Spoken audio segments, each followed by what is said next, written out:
Hello, and welcome to Oscilloscope. It's a bit of a different random one today because we are hosting the good people from Modulate, including Jules, who's over there, who, is joining me to co-host. And for those of you who regularly watch the Modulate live streams, you may well have seen him. So hello, Jules. How are you? Good. I'm very well, Ed. It seems like almost a day and a half since I last saw you.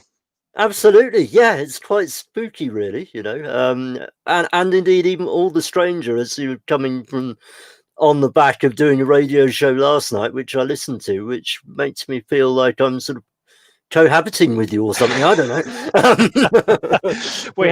We've had a triple session, haven't we? It's been mega. No, it's really quite impressive, and it's great because a lot of the people from the Oscilloscope went over virtually and did a set of pieces for Modulate on Sunday. Would you mind sort of trying to explain what Modulate's getting at in terms of its approach to music, or have I just fed you to the wolves there? Well, you have a little bit, but it's fine, Ed. I don't mind that. Okay, good. I mean, the whole idea really behind Modulate in the first place was just to try and get like-minded people to produce music, because there's loads of us out there who've just fiddled about for years, done little bits in our attic, and kind of done it on our own. And it's quite nice to bring those people together and to be able to share that experience. Yeah. So we did that in a live setting. So we started I think it was about 3 years ago or something like that, I think it was a cheese shop or somewhere like that in Colwyn Bay. We did the first one there. Yes, it was a little cafe, wasn't it? It was. You were there, Ed. Yes, you were there. You did an amazing performance. It was one of them. Oh, thank you very much. Yeah, and so it's kind of moved on from there, really. And then we've got a nice, lovely group of people that do it all with us now. But I guess the difference between the two groups really is that what Modulate tend to do is a little bit more structured in a way. And then what Oscilloscope tend to do is a little bit more experimental and a little bit more easy flowing. So you allow the music to kind of take over what's going on, rather than we tend to put a little bit of confines around what we're doing and try and put a bit of control around it. So I think the idea was, well, we'll try and swap the whole thing round, and we'll get some people from Oscilloscope to try and do it a Modulate way, and some people from Modulate to try and do it an Oscilloscope way. And to some degree, that's worked fantastically, until you hear my song, where it just sounds like I didn't get the memo. No, that's far from the truth. No, it's I mean, part of the thing. I mean, the thing behind the idea of the sort of the Oscilloscope events is, even when we're back doing stuff in the real world and now here, is basically doing experimental electronic music, and do this sort of last Tuesday of every month for those of you who might be interested. And I think that's part of it, is the fact that even if it's not within your genre, it's still experimenting for you as an artist, as a musician, as whatever. So I think it's actually really nice to have a set of people who have kind of, yourself included, and thank you so much for that, sort of stepped out of their comfort zone and gone, right, we'll give this a try en masse. And it's a great thing to like have people involved in doing, really. It is. It's a great way of expressing yourself, and it doesn't matter. I mean, we've said this loads of times, and some of the talent we're going to see tonight is quite amazing. There's some really brilliant people on here, but it doesn't matter. So even if you're just starting out and you want to try something, we're a lovely bunch of people. It really is all encompassing. Just come along. If you've just bought your first piece of gear, you want to start out for the first time, we would love to talk to you about it. Love to show you our gear, love to experiment with you, love to do anything with you. So, don't feel intimidated by some of the amazing pieces we have tonight. Everybody is 100% welcome. Absolutely. And if you do, I mean, this back in the day, it was far easier because you just wander along to a gig, although that was fairly hard if you weren't based in North Wales. It's a bit of a trek. But nowadays, we're on Facebook and YouTube and all those things. So you can leave a comment in the side, you can get in touch with us that way. You can go on to the Facebook pages, drop us a message. I know in the case of Oscilloscope, we've actually got a page where you can go and sign up and submit a piece or an idea. So there's lots of ways of getting involved. And indeed, putting stuff in the comments, because after each performance, we'll be chatting with the artists and getting to understand what they're doing and their ways of thinking. But also, if people have got anything they want to ask, stick it in the comments there. You know, be that kind of that, yeah, you think something's really great and you want to express that to somebody, or indeed actually have a genuine interesting question, whether that's about why they've chosen to do something, or what that bit of kit in the corner is, or do they realize there's a cat jumping up and down in the background? I don't know. It's entirely up to you. So yeah, I guess without much further ado, we come to our first track, which is by Matt Garnett, who is known more to Modulate followers and everybody else as Sword Swinging Robot. So I don't know whether it's I almost don't know whether it's a Sword Swinging Robot track, but it's definitely by that man. So yeah, I'm looking forward to this. I've not heard this yet. I can't wait to hear this. Right, okay, yeah, it's so I've got a little ditty of it about it from him, and it says Firebreak, which is the title of it, aims to capture some of the tension of these uncertain times, and the drums from the analog RYTM being sampled and twisted by the Octatrack, while the Analog 4 takes the bass and the Pro 2 supplies some paraphonic wavetable pads.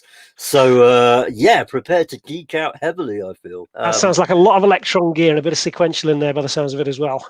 I believe so, and it's a really pleasant track. So if you're joining us, yeah, I suppose turn down some of the lights and grab yourself your favorite cup of tea or ginger ale or whatever you're having, and either sit back or indeed have a bit of a bip. It's entirely up to you.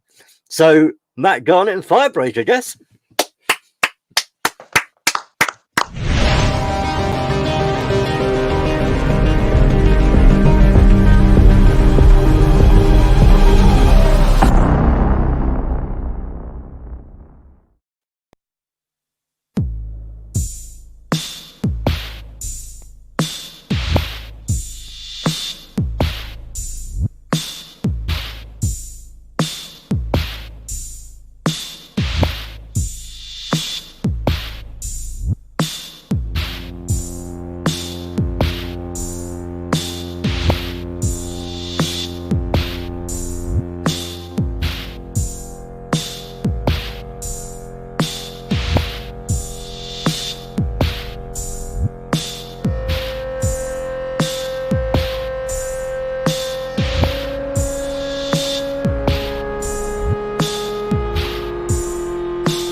Thank you very much.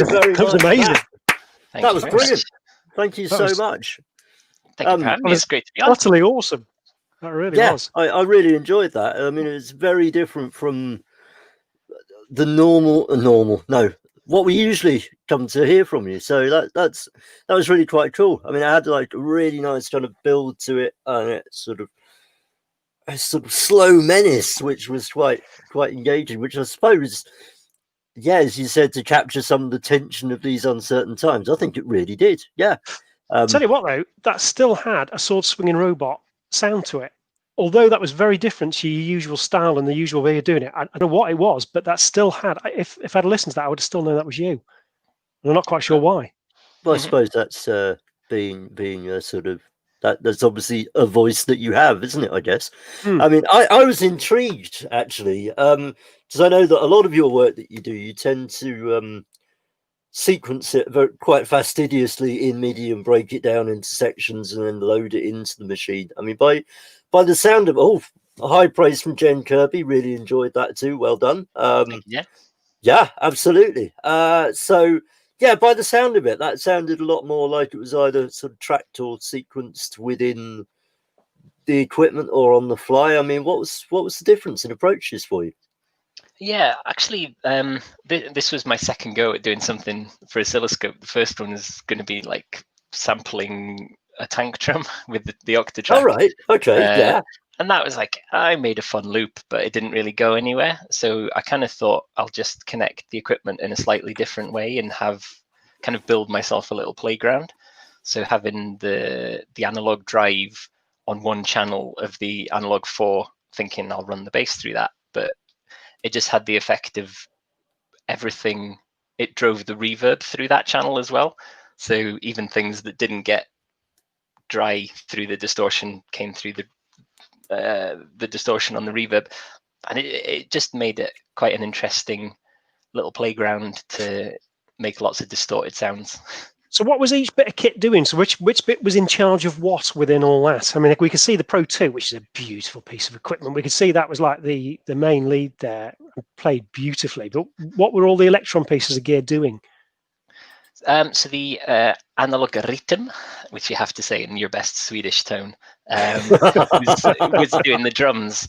But then that was being looped and re-triggered through the Octatrack.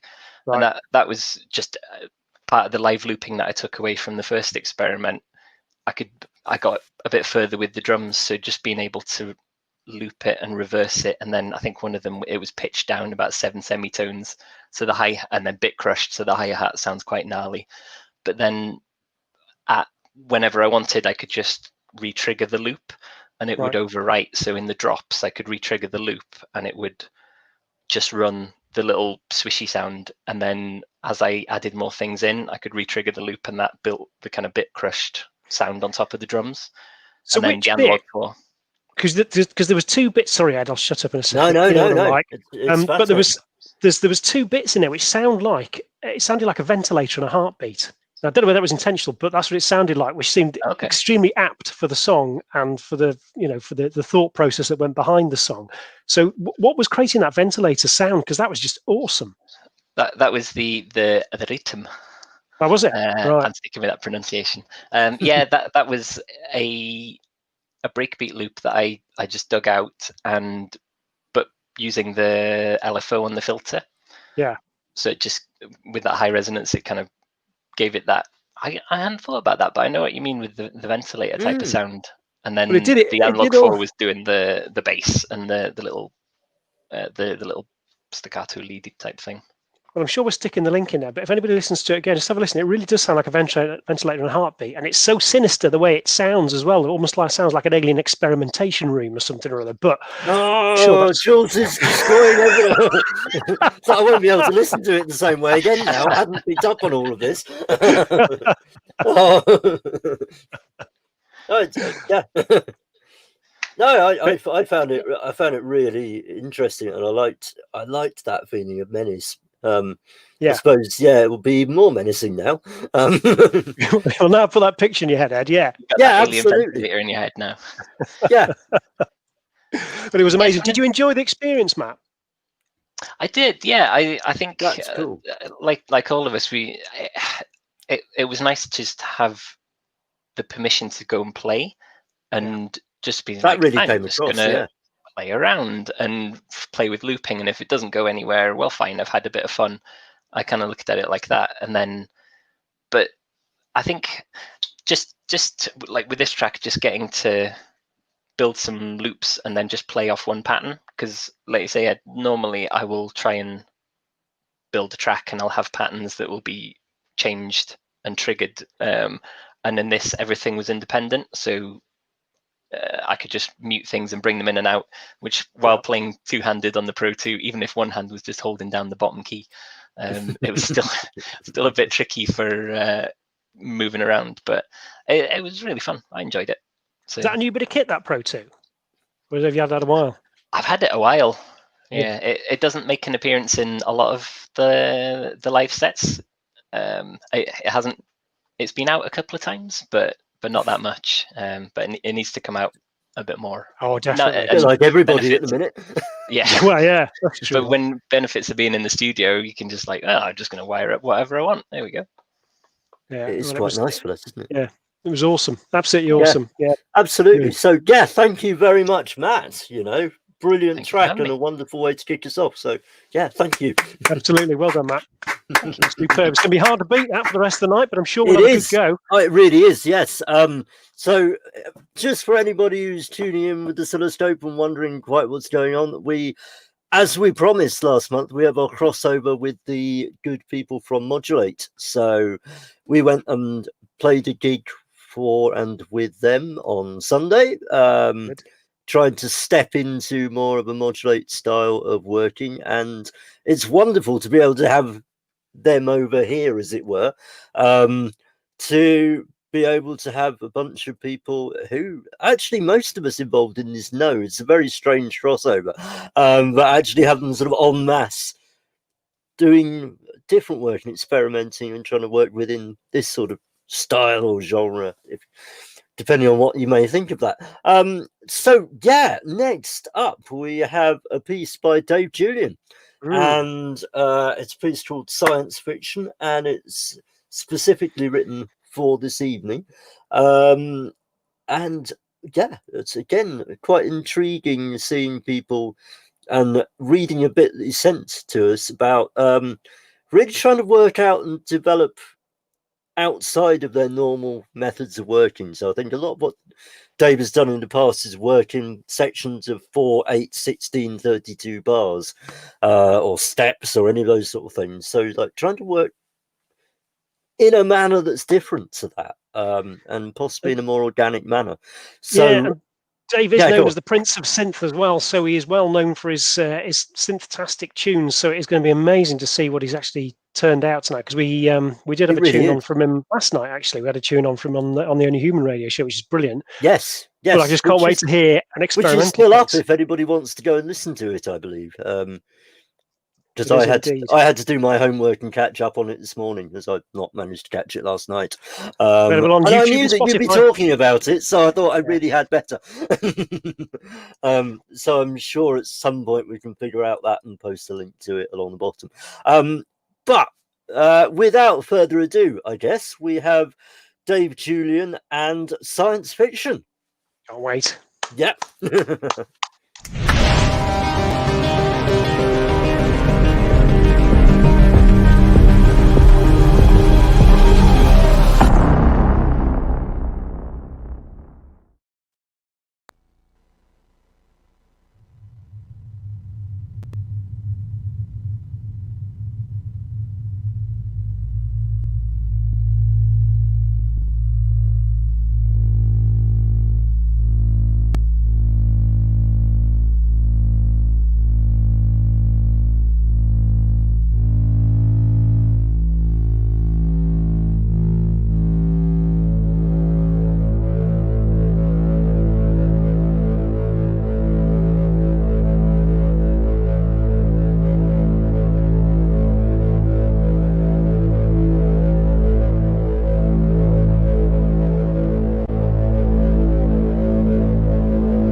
Wow.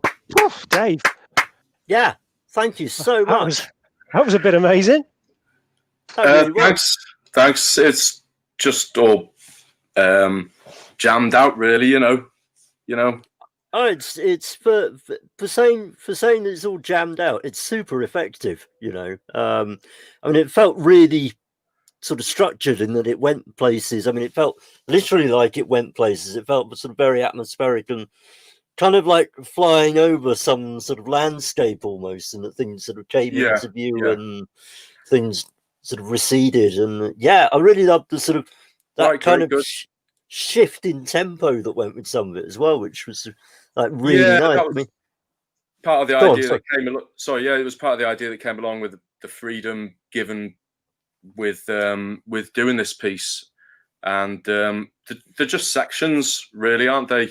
Just sections that rise and dip, and then bring another section in. Really, you see, you always make it sound so simple, Dave. And then when you actually play it, it sounds so beautifully. It sounds easy to you, and it isn't, because I know how hard it is to produce something like that, and I've never produced something that's even close to anything you've done. But that was just genuinely astonishing. That was like a soundscape from a movie. Yeah, soundscape. Yeah, piece. It was trying to get it right all in one go. Actually, that's the recording that I eventually made, making it to the end without any noticeable mistakes. So I stuck with that kind of thing. I think the levels weren't entirely right. I hope it came through okay for everybody. Yeah, I don't think you've got to worry too much about Definitely came across well, yeah. Volume-wise, maybe I know my recordings are a bit lower sometimes, and you have to turn it up a little bit. I know that Charles is working very hard in the background to try and keep everybody's levels consistent. So he may have done some wonderful tweaking just to bring it up for you. But I may be misselling you, and it may well have been that you landed it absolutely right, because the rest of it was very much there. I mean, it's nice to actually kind of drift away on something in that you feel it's an accomplished performance. You can actually relax and enjoy what's going on, rather than having that sometimes feeling that you have going, where's this going to go? What's going to happen? Whereas that it sort of went somewhere else completely. And it was by the look of the comments, as did a lot of other people, there's been some... Right, good. I haven't got access to those at the moment. We're just using this. So the browser window that we're in. I've just left this, so this is the only thing running on my little laptop at the moment. So hopefully, in which case, I know Rob's been working really quite hard getting a few of them up on the screen at the moment, such as that from Robin. Yep. Cheers, Rob. Thanks. But I know that if you, as and when you get a chance to go back and have a look at any of the streams, be that on Facebook or YouTube or whatever, there's a lot of love for that, which is quite justified. So. Absolutely nice. Dave, give us a quick. I know I'd probably concentrate too much on the gear rather than the music, but give us a quick rundown of the gear. Was that a Mother 32 you were playing in the main piece there? Solid, reliable little Moog single oscillator Mother 32, which I have done sequences with in the past, and I thought about for this track, but I wanted that constant drone on an A going, which I'm mixing a bit of white noise in with. And I put it through a little tube preamp, actually, to give it some drive.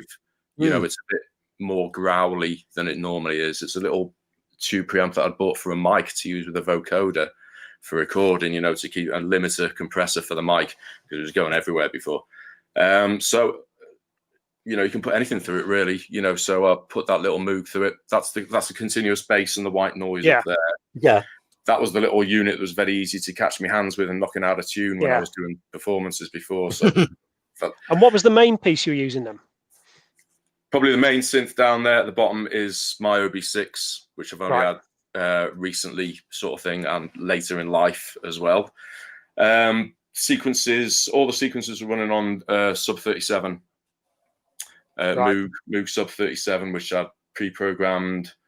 Just over 8 steps and 16, I think, but there was the one in there which was my first ever randomly input 64-step sequence, without any predetermined or jamming it before to find out what it was. It was just because it's just in A minor, so it's on the white notes. So it was 64 random white notes.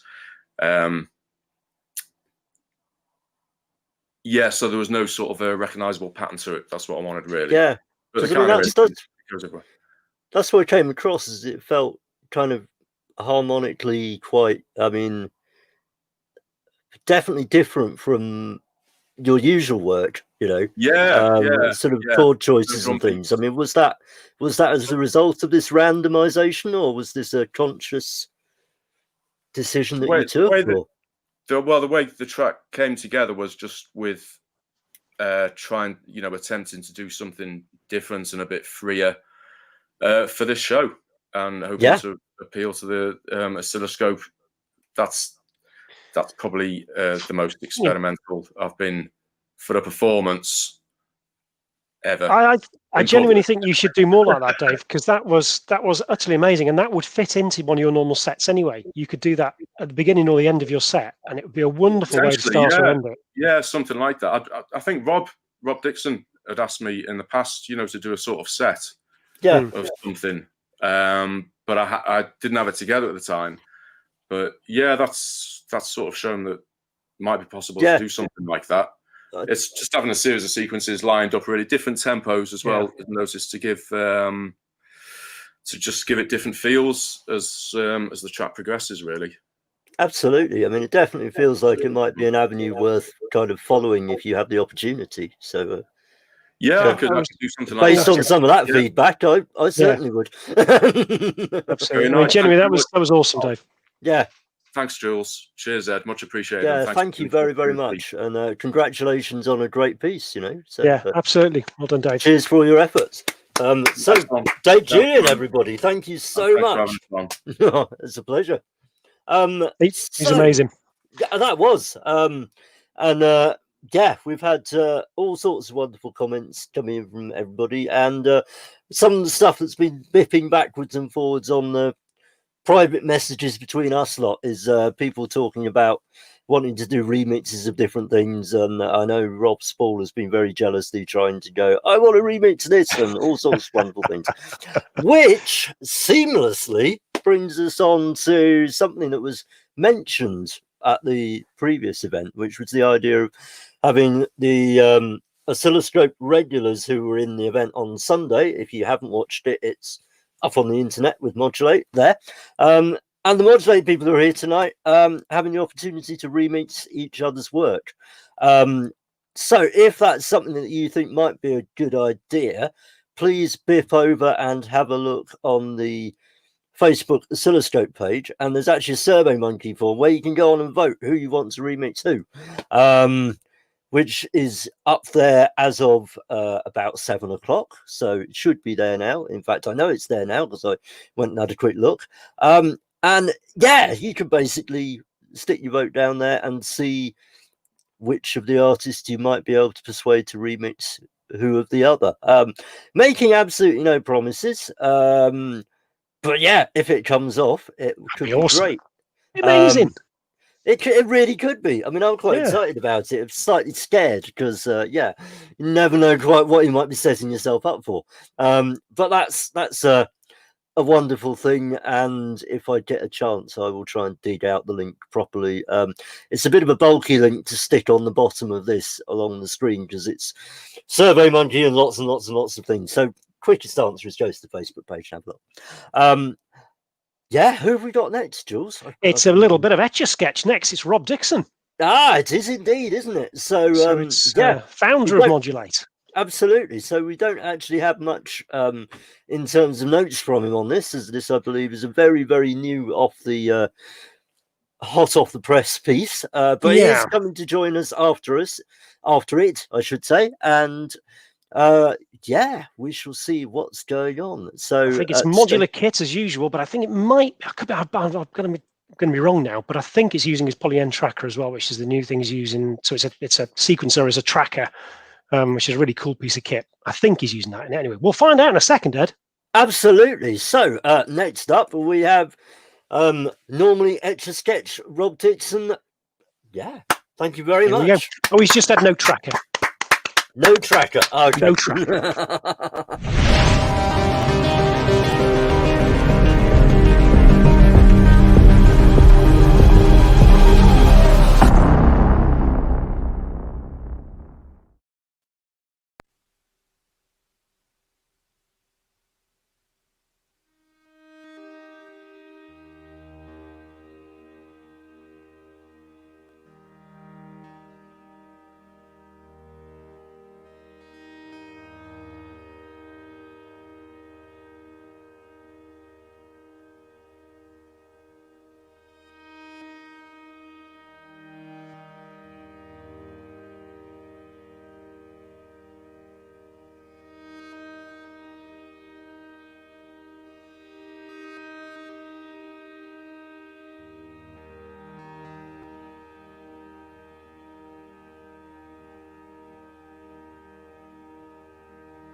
very, very much, Rob. That was really beautiful. It started off really delicately, and it's almost the antithesis of what I think we'd all assume when you kind of go, "Oh, I'm going to make some experimental music." You kind of think, "Yeah, well,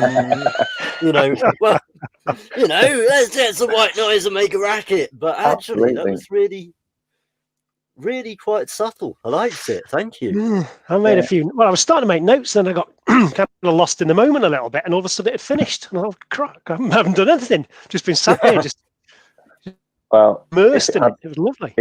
If it had that effect, that's good, because it kind of, it's quite a personal piece, really, because I think quite often when I do these kind of things, I've got a point in mind of trying to explore a technique or a particular way of doing things, and this was quite different. It was just it was a patch that developed over a few days.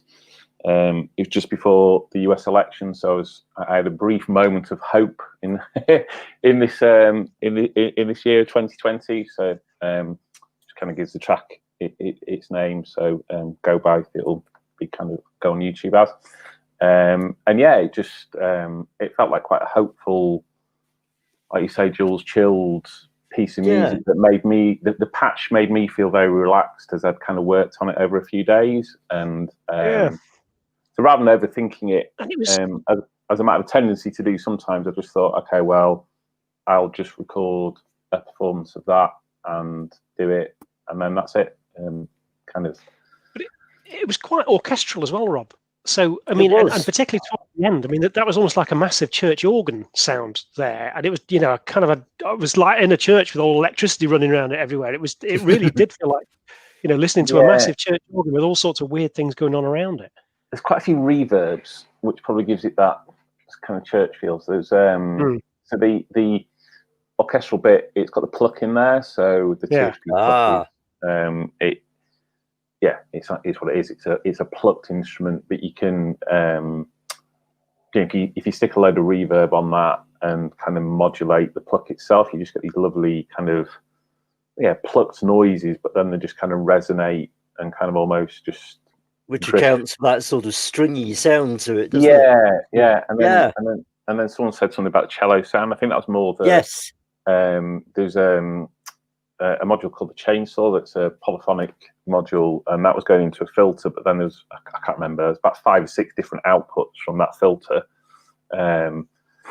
The filter 8's got 8 outputs on it, so they were routed to various effects and to the Bastel waver, which is like a distortion thing, and so the same sound was being sent to lots of different places. So the actual performance was just a case of, I guess, bringing those elements and pieces together and starting off quite gentle and still finishing quite gentle, but bringing more and more elements into it and kind of building up that. Yeah. So that kind of I'm intrigued by that. I mean, so did you have a sort of a structure in mind, apart from this sort of arch that you've kind of described of sort of starting small, getting bigger, and going down again, or no? It was more kind of a feel of it. So it's kind of I think there was a kind of melodic sequence going in the background, which I did Behringer sequencer, which they're doing. I was kind of fiddling with that a bit just to change some of the notes, but in general, most of the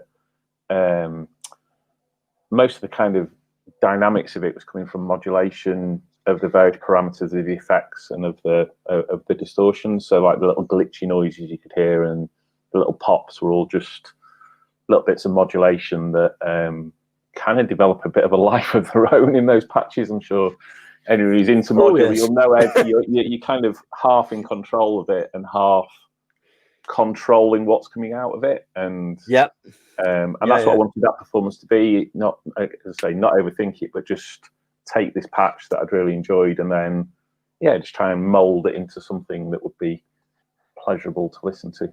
Was the sequence of the piece top left that you were with the multiple knobs on it? Right. Yeah, the Behringer sequencer. It's short-lived because it doesn't play nicely with any other gear at all, so it won't. It will not. That's because it's a Behringer. It will not. I was discussing this with Rob and Charles. It just will not kind of playable with any other sequencer. So I use it. Just wants to know what the others are doing and go and copy them. No, well, yeah, there is that. There is that. Well, allegedly. Yeah, well, it is a copy of one of the old. I can't remember which modular.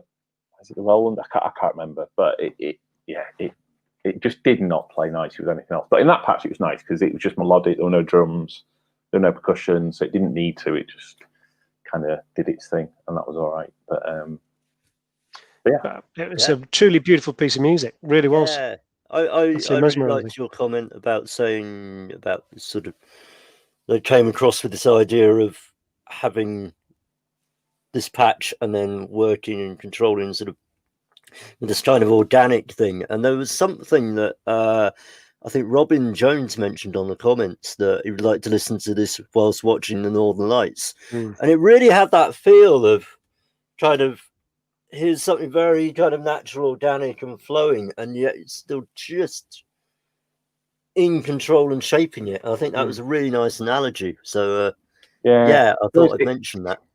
Yeah, thanks, Robin. It's always that thing when you get a patch doing, especially on this is when you kind of know what everything's supposed to be doing, but there's quite a lot going on. Quite a few modules, so you're not necessarily in control of everything, which I like. I've never been that great at making predictable music. Well, that's the difficulty, isn't it? In terms of being in control of everything, there's only a finite amount of stuff you can do at once. Yeah, exactly. I mean, that's where you end up with sort of one monophonic tune. Yeah. And go, yes, I know exactly what's going on here. I've got control of all of it. That's mine. That's on later.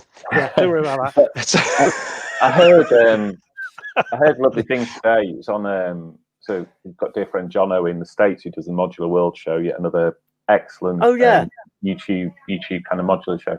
I didn't know that you two were connected. Okay, there we are. Yeah. So and there was a guy on there this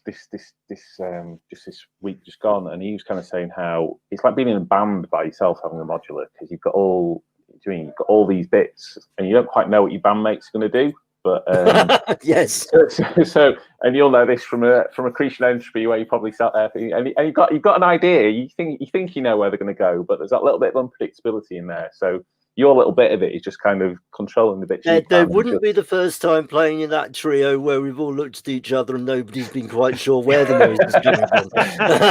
Like, is that you? Is that you? We start, oh no, it's me. I had 10 minutes of a set at Modulate at Sheldon's where I had a noise where I didn't know where it was coming from, and I was frantically trying to work it out. And in the end, I worked it out, but that's 10 minutes of the set gone where I was just trying to look like it. We thought that was part of the performance. I'm very much doubt you did. It's very discordant and out of time. But I mean, but modular you can get away with it, can't you? But yeah.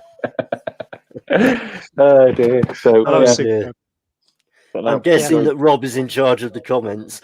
Yeah, I imagine he probably is. I think that's probably at least 1/3 of accretion entropy reaping revenge. Anywho, this is diving down the rabbit hole very quickly, isn't it?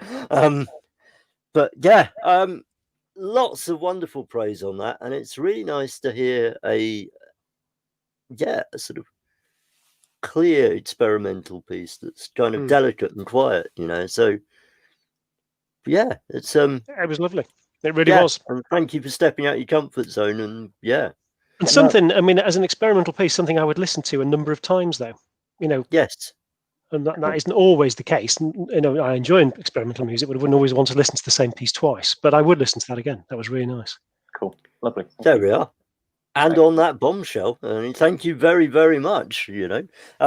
So are you Etch a Sketch for this, or are you Rob Dixon for this? I don't know which hat you're under. Well, everything's kind of Etch a Sketch, really, isn't it? Because okay. I mean, it all comes from anything. So I never do the same thing twice, so it's. Okay, so I mean, if people want to check you out, I believe there's probably links somewhere on something for you.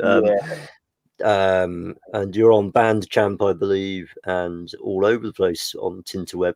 Oh, there we are. It's scrolling across there. Brilliant. Okay. So yeah. Thank you so much, Rob. Thank you. Well done, mate. Thank you so much for a great piece. Take care. That was brilliant. That was. I thoroughly enjoyed that. It's been a really nice, diverse set of pieces, and Yeah. yeah. Well, it has, and we've got a nice one coming up. Well, again, I haven't heard this one either. So this is Andy Peck's. Have you not? Yes. No. Yeah, no, it's a great piece. It's quite intriguing, entitled "Bitter and Magnetic," which, just before we go on to that, I really should say quickly that we're all doing this, and it's all great fun, and we've got some spectacular artists who you've seen who are all kind of devoting lots of time and effort for this for free, because we want to do this. However, we have got a link on coffee.com, which is going across the bottom.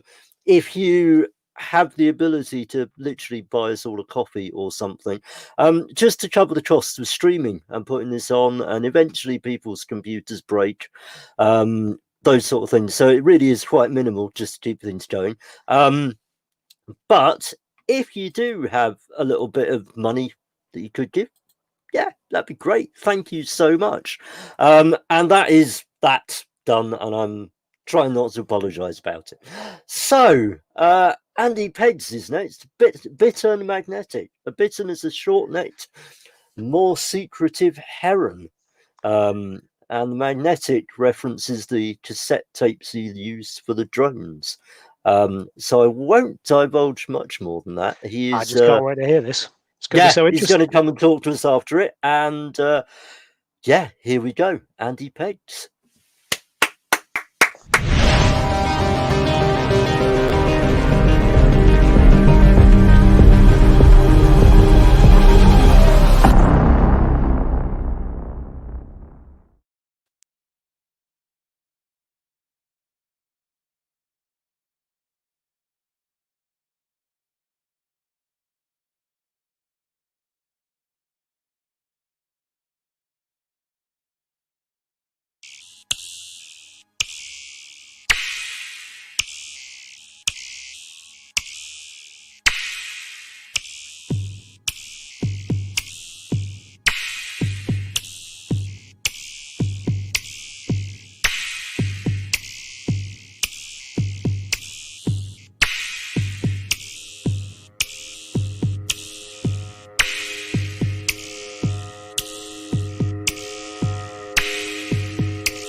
That was amazing, Andy.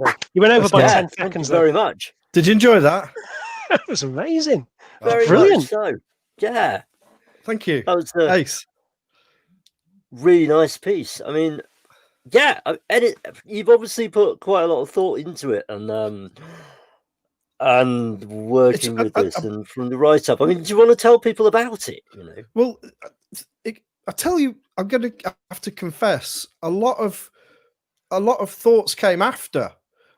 Okay. It was quite intuitive the way I put it together, and then I thought about what I'd done after I'd done it, and I started to realise that there was quite a few contrasts in there. I think I could have gone on with that list, to be honest, but I mean, there's old gear, new gear, stuff that I'm very familiar with. Some of it I'd only had a week.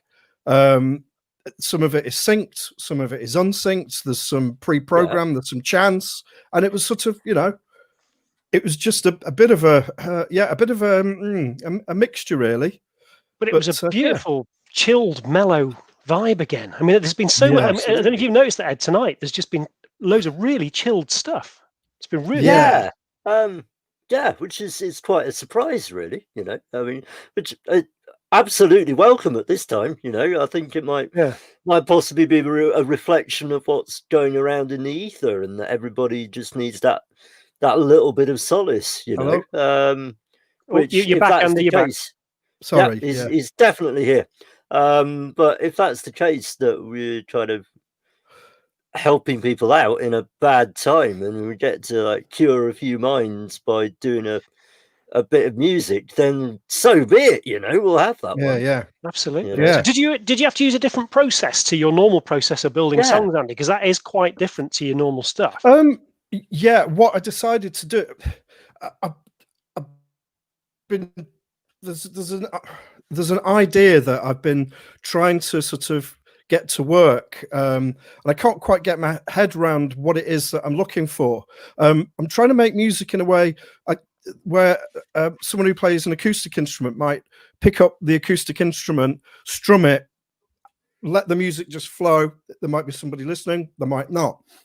There's no desire to record it, and you put down the instrument and you move on. And I've been trying to get some kind of method or process where I can do that with electronic music, because at the minute I just feel I have to press record. I've got to record it. I've got to get it so it's on a phone or somewhere. I need to send it somewhere, and I'm trying to work where I don't want to do that anymore. Does that make sense?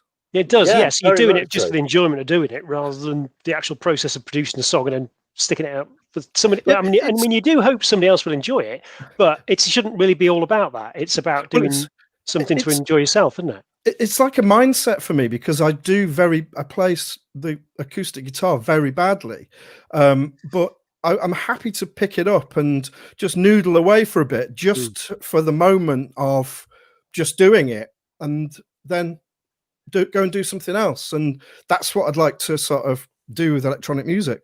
Stop pressing record. I don't know. Yeah, I mean, I agree with you there. I find that a lot of it, I almost have to build strategies to make it as instant as having an acoustic instrument, in that by the time you've kind of got something out, patched something, and cabled it up, plugged it in, you've already got these few little psychological barriers that you need to kind of get over.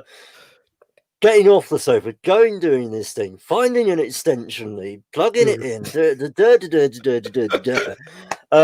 which sometimes actually just leaving stuff out on the side already, and you just kind of come back and noodle with it.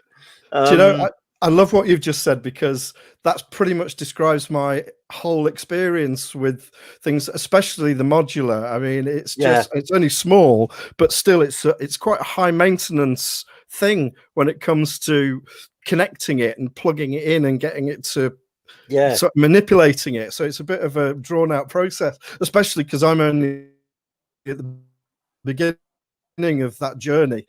But it would be, I don't know, it's just this notion of just being able to just turn up, play some music, don't press record, just do it just for doing its sake, and then, you know, it's Yeah. No, I That totally sounds agree with right. you. Yeah. I think sometimes that's leaving stuff set up as much as you possibly Yeah. can, and Yeah. hoping that the rest of the people in your house never come anywhere near it. Yeah. Or I mean, have you not They definitely won't when it's turned on. That's for sure. have you not got a piece of equipment that's portable that you can put on your knee on the sofa or anything like that? Like the Digitac's probably just about doable with that, is it? Like that. Apart from your stylophone, obviously. Yes. I Very- knew I very had to get that in disappointed. somewhere. Very disappointing you haven't got your batteries in. And his stylophone. I, just one more thing to add about this bit of music is that normally I'm in such a rush. Got to get it done. Got to get it over and done. 3 minutes, 4 minutes, biff, bang. Got to get people tapping the feet, nodding their heads. With this, it was just sort of a bit of headspace, a bit of breathing space.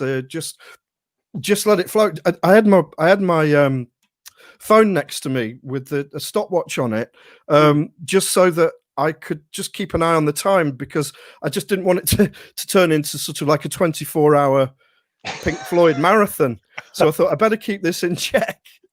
No, I have to admit I noticed that partway through, and being the ones that are doing these things live, I mean, a few of us have got it scribbled down as to roughly how long each track is, and then we're all kind of in this habit of trying to start a timer at the start of the track, and then quite often forgetting. And I just looked up and went, "Wow, he's actually put a timer there for us! Brilliant!"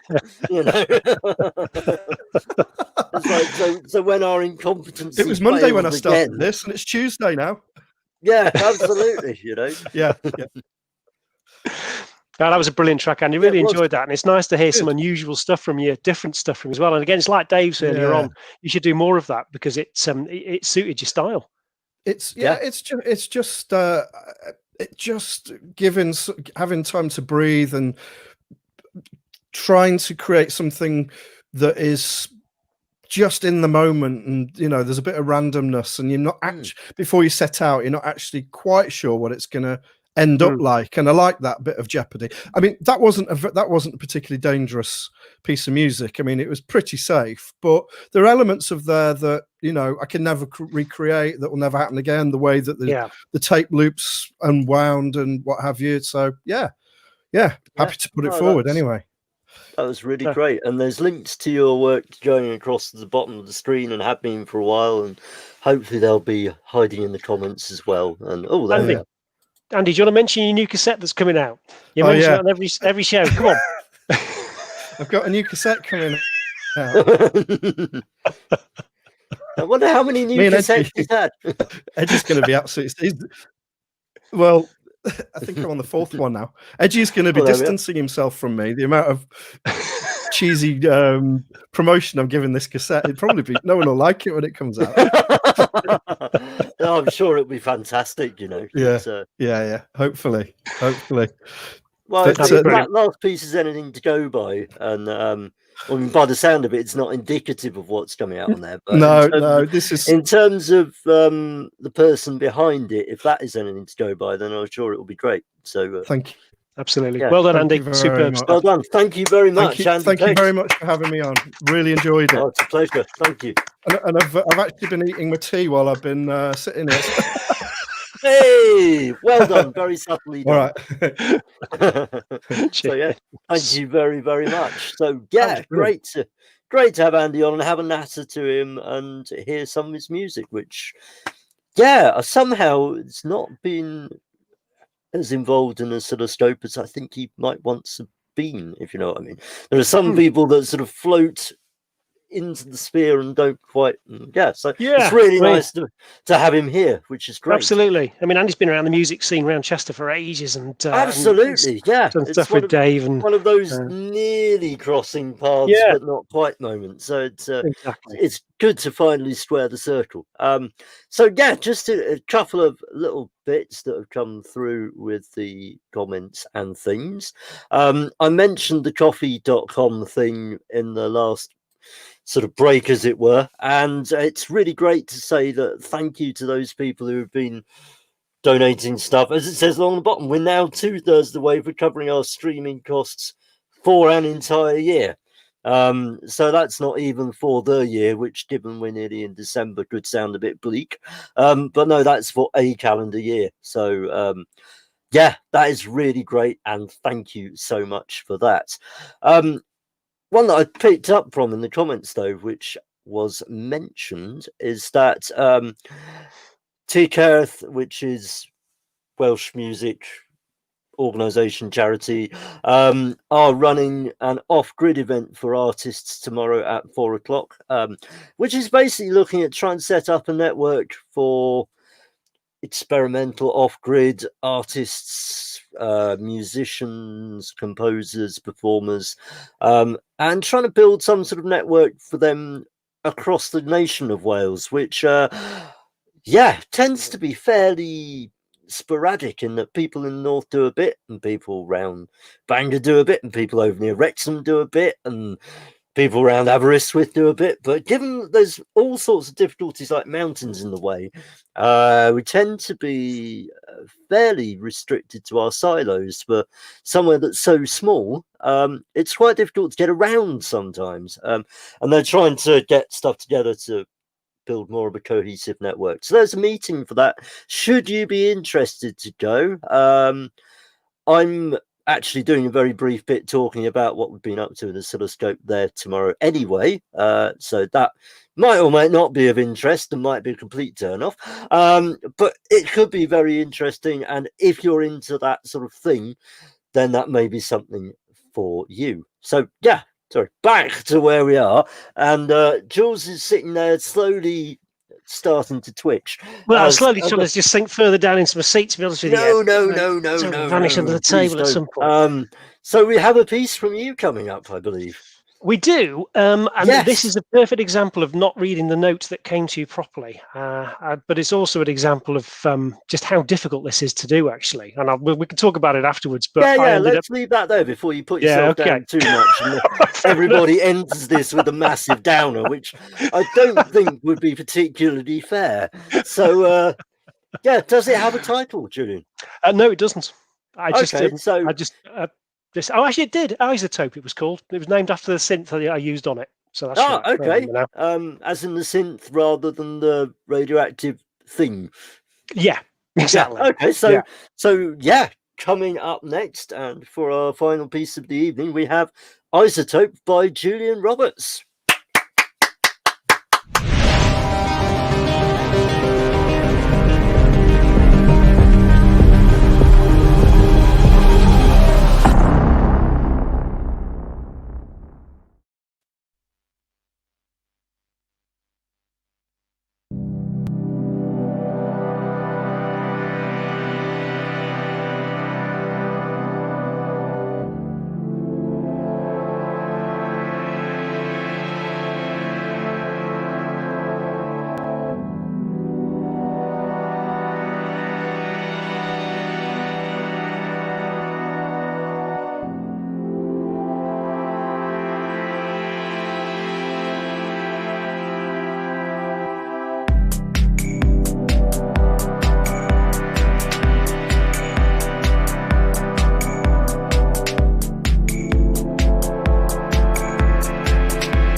I really enjoyed that. Thank you, Jules.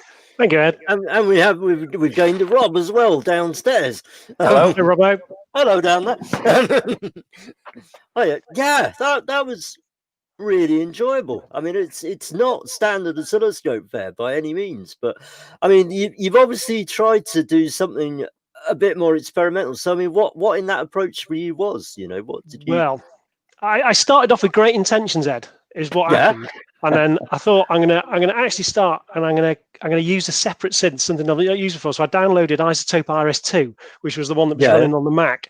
And and if anybody wants one, they're actually going free at the minute. I'll try and remember where I got it from. Yes, they are. Brilliant. Yeah. I noticed that too. I hadn't put the dots together with that one. Yeah, it's an awesome VST. It really is amazing. So I thought, well, I'll download that and I'll try and use that and create some wild soundscape pads, and then I'll see how wild and experimental it goes from there. And then about the first 64 bars, something like that, started to go all right. And then all of a sudden, I just kind of forgot about it and then carried on making a normal song. And then when I played it, I thought, well, that sounded exactly like everything else I do. That really, but the intention was there. I just didn't quite achieve it. No. I think that it's a really nice piece, and it's really intriguing, and actually quite nice to sort of have that kind of backstory and that approach to it. Do you do anything different? So, did you do anything you might not have normally done in that track, having set out with different intentions, I guess? Well, yeah, I mean, the soundscape bit at the beginning, I just wish that I'd carried that on, actually, because I quite liked it. And then I just, what I always do is think, right, I need to get a beat in here now. I need to get that good bass line going. I just can't help myself. And it just showed me how difficult the stuff that the oscilloscope guys do is, because it is very difficult to work outside of the parameters that you normally work within. And I'm used to working with these set parameters of you must have a bass line, you must have a kick, you must be in 4 bars, must do all these things. And I found it almost impossible to get outside that without it just sounding terrible. So take my hat off to everybody that does it. Yeah, well, I think also there's the converse, isn't there? That I mean, you have your own kind of guidelines and parameters, whether that's whatever approach that is. All of a sudden, to kind of get rid of those and try and do something completely different, it's kind of wrenching your imagination around and kind of trying to drop it into this different paradigm. It is tricky, It's hard to do. Yeah, it's hard to do, especially in 4 weeks or however long it is. And absolutely. Well, we're doing this. It's kind of it's not. I did kind of leave it to the last minute, if I'm honest, as well. So that didn't help either, particularly. But what I did, I mean, I did it on the Akai Force, which is an awesome piece of machinery. And what's brilliant about that is it's got built-in synthesizers in there, and it has got a really nice monosynth built into it called Bassline. But I couldn't get it to do the 303 line at all. I just couldn't get it to do it. And then I found a tutorial online. There's another synth in there called Hype, which is brilliant, the Hype synth in within it. And I managed to get that 303 sound out of the Hype synth in the end. So out of the whole thing, actually, that's been the best bit for me, is that I've actually got a 303 patch that I've actually built now and I've saved, rather than having to buy anything. I can say, right, I've got a 303 patch now. I can use that from now on. So that, if anybody, I'm sure everybody knows what that is, but that's the acidy sort of squeaky bit towards the end there. Yeah. So that was quite good fun. I enjoyed doing it. Did you build that from scratch then, Jules? I did, but I watched a tutorial how to do it, if I'm honest. But yeah, so it just showed you how to work from an init patch on the Hype synth and then build up to 303 from there. But it's still from the work of your fair hands. Yeah, no, exactly. Yeah. And there's something very satisfying about that, about creating a sound from an initial wave. And again, you guys, that's exactly what you're all about. So again, that was part of trying to not just take a patch and stick the patch in. I thought I really ought to put the effort in and actually make a sound. Even if I could get that patch, I should really make the effort and actually make that patch, particularly for a show like this, really. Yeah, no, I think that comment sums it up. I think all of us have watched a tutorial at some point or another. Yes. Are we talking over the course of the day, the week, or just one time? I've watched it several times and still don't make any sense. But I think we've all done it. I think that's one of the wonderful things about this sort of creativity is that, with that experimentation, you are forced to kind of be a bit resourceful, because let's face it, if you just purchased your way out of every solution in this sort of scenario, you'd be broke before you even got as far as the front door, you know. So it's quite nice having that sort of that background exploration that you kind of doesn't always actually necessarily see the light of day, and that somebody necessarily goes, oh, look at that, isn't that clever? But you kind of know that, yeah, there's this thing, and I'm really quite proud of this, and this does this. You might not know it does that, but it's cool and it's mine. Yeah. It is. And again, sorry, I was just going to say, if you just listen back to everything that we've heard tonight, this has all been created by the people here. And again, it's quite extraordinary, really. You know, these are unique pieces of music created by the people that have been on here, and everything on here has been just been amazing. It's just been an awesome tune, one after another. And none of it existed 6 weeks ago. And that's, that's the amazing thing doing shows like this is you kind of go from a blank canvas, and it's quite scary having a blank canvas if you're me or Ed, because you look at a show and go, right, I hope something good comes in, and we've actually got literally you kind of start with a blank canvas, and then you hear what we heard on Sunday and tonight, and none of it existed when we decided to do this together. And I think that's just amazing. It's amazing. I think everyone doing a lot of people, sometimes you don't give yourself the credit for actually being able to produce a track. And yourself, Jules, you put yourself down before that track, but that track you produced tonight, I mean, if I'd have said 2 or 3 years ago you'd be producing something like that in 6 weeks, true. You'd be laughing at him. Yeah, exactly. And it's a brilliant piece of music. So hats off to you, mate. Oh, well, thank you. I'm glad you enjoyed it. Yeah. It was good fun doing it. And that came across, and that's really cool. That's a wonderful thing, you know. So that sort of kind of brings us to the end of this episode or Oscilloscope event. We're doing a crossover with the guys from Modulate who are there and around in the ether as well, and it's been really great having this project. We had stuff on Sunday, which the gang, or some of the gang from Oscilloscope, went and played for a gig for Modulate in kind of that sort of genre, and it's been great reciprocating and having them back over here. Floating along the bottom, there's the Oscilloscope page. If you want to go and have a look at that and have a vote on any of the people you want to remix, other people from this project. We basically got a Survey Monkey up there. So if you watched the stuff on Sunday, and you've watched the stuff today, and you think, I'd like to hear that artist from Sunday remix that person from today, or vice versa, you can go and ping that and actually have a vote. Can't guarantee it will necessarily happen, being the vagaries of life. But hopefully, you know, this is a big kind of request and question, and where and when and who and what, and do the stars align and the right people and all of those things. But if it does happen, you'll be having a say in it, and it will be very cool. We've also got the coffee.com link, which is floating around somewhere. If you do have the chance to chip in a couple of quid just to help cover the streaming costs, because we're all doing it for free and just trying to cover costs, and it's been immense fun. And if you can contribute, then that would be great. So thank you.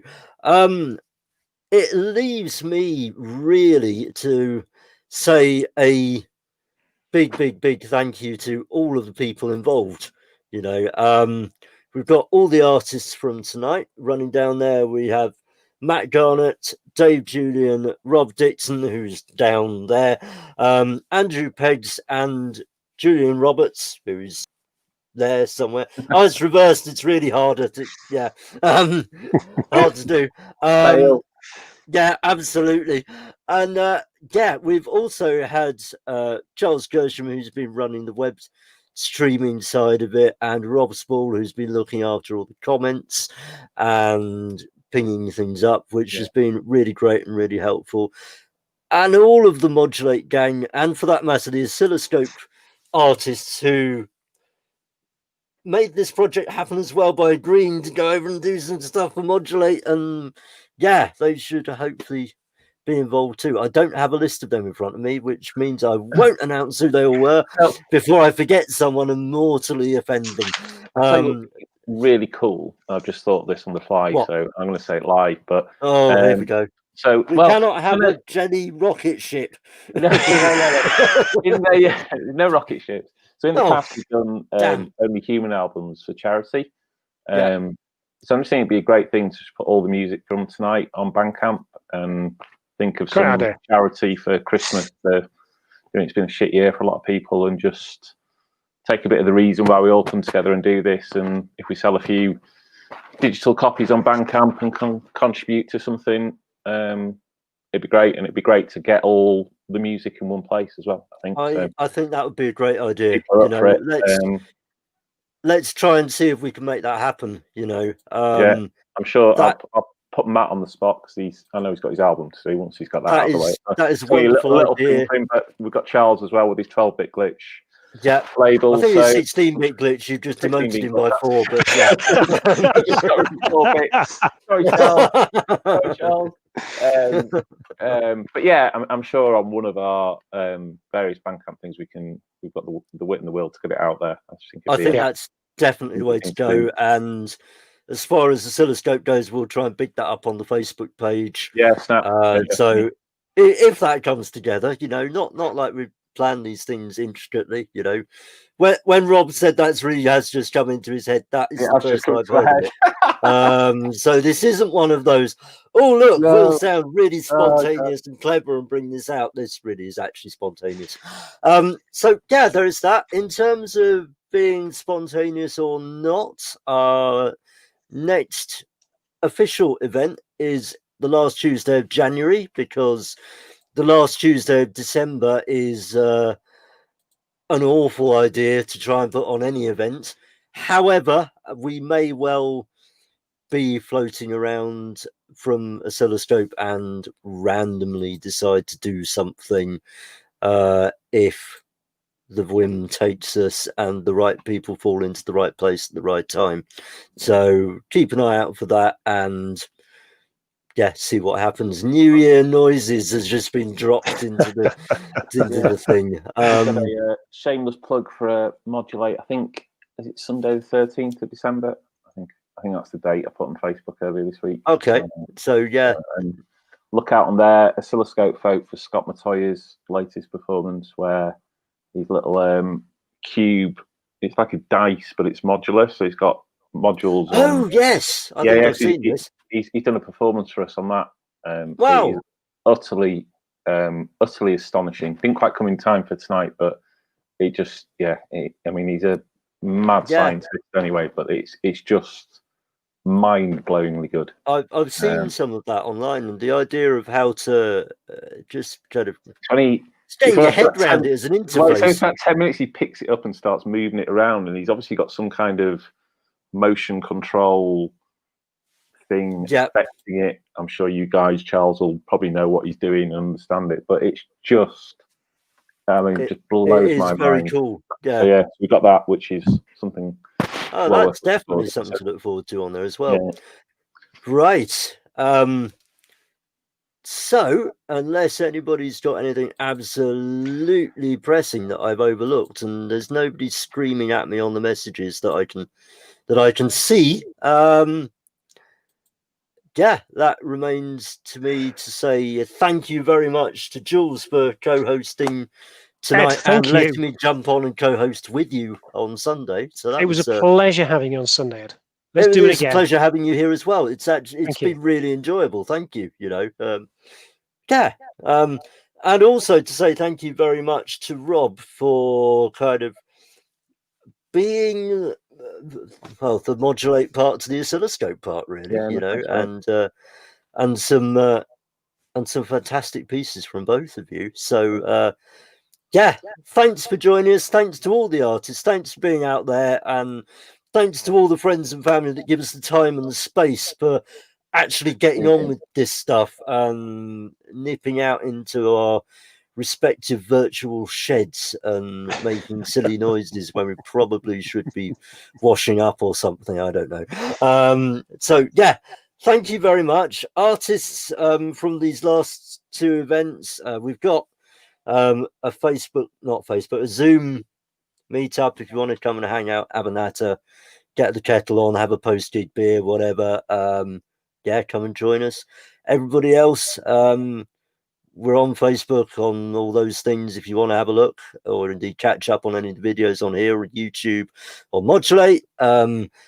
Yeah, keep safe and see you soon. Take care. Thank you. Cheerio. Bye. Bye-bye. See you. Yeah.